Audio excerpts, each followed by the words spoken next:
After weeks of escalating trade disputes and tit-for-tat tariffs, U.S. President Donald Trump and EU chief Jean-Claude Juncker announced they had forged a new relationship.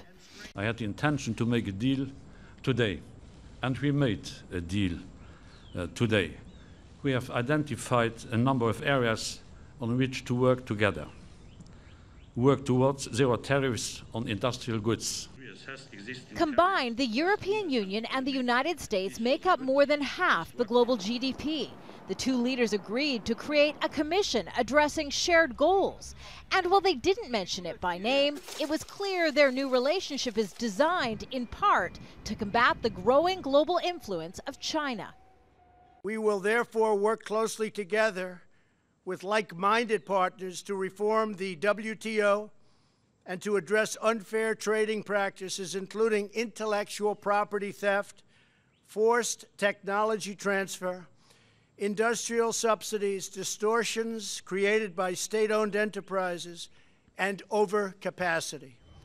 The U.S. has accused China of being behind overproduction, the motivation behind recent U.S. tariffs on foreign steel and aluminum imports into the United States. The Trump administration also recently slapped 25% tariffs on $34 billion of Chinese imports. When China retaliated, Trump said hundreds of billions more in tariffs could be in the works. We've spent decades developing these markets. Let us have access to them. End the trade war now.